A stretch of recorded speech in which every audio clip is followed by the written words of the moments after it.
메시지 성경 에레미야 22장. 이 왕궁은 폐허가 될 것이다. 하나님의 명령이다. 왕궁에 가서 이 메시지를 전하여라.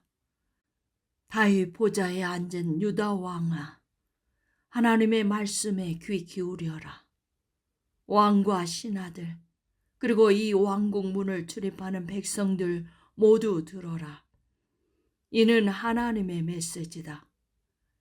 너희의 정의를 돌아보아라.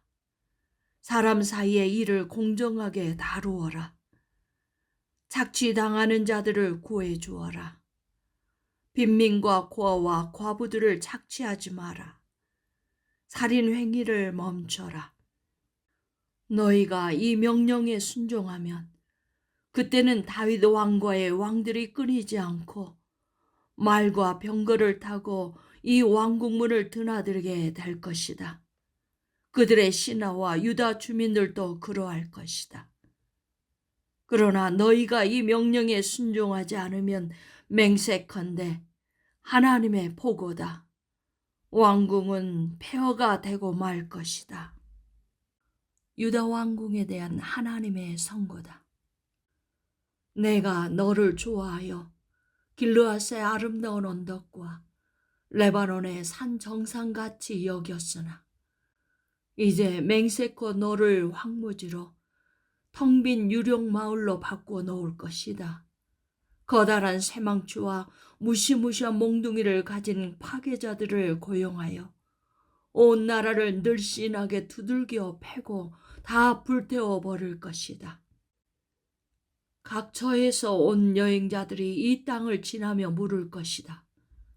무슨 이유로 하나님께서 그 대단하던 도성을 이렇게 만드셨는가?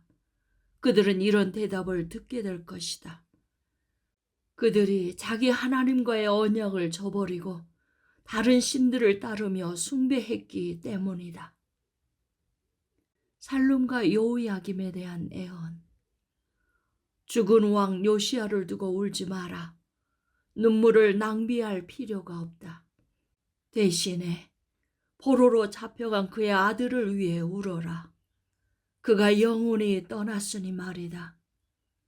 그는 다시 고향 땅을 밟지 못할 것이다. 아버지 요시야를 이어 유다의 왕이 된 살룸에 대해 하나님께서 이렇게 말씀하신다. 그는 이곳을 영원히 떠났다. 그는 그들에게 붙잡혀가 그 땅에서 죽을 것이다. 다시는 고향 땅을 밟지 못할 것이다. 백성들을 들볶아 자기 왕궁을 짓고 사람들을 해쳐가며 좋은 집을 짓고 일꾼들을 속이고 정당한 품삯을 주지 않는 자, 널찍한 방과 화려한 창문을 갖춘 멋진 집을 지어 살아야겠다. 값비싸고 진귀한 원목과 최신 유행 장식품을 수입해 들어와야겠다고 말하는 자에게 화가 있으리라. 그래, 화려한 왕국을 짓는 일이 왕의 본분이더냐? 내 아버지는 성공한 왕이었다. 그렇지 않느냐? 그는 옳은 일을 행하고 백성을 공정하게 대하여 모든 일에 형통했다. 그가 억압받는 자들을 보살펴 주었고 유다가 잘 살게 되었다. 이런 것이 나를 안다는 말의 의미가 아니겠느냐? 하나님의 보고다. 그러나 너는 눈멀었고 머리도 텅 비었다. 오로지 자기 생각밖에 할 줄 모르며 힘없는 자들을 이용하고 힘으로 눌러 약자들을 괴롭힌다. 유다 왕 요시야의 아들 요야김에 대한 하나님의 판결이다. 이자에게 화가 있으리라. 아무도 그를 위해 가련한 형제여 하고 울어주지 않는다. 아무도 그를 위해 가련한 폐하하고 울어주지 않는다.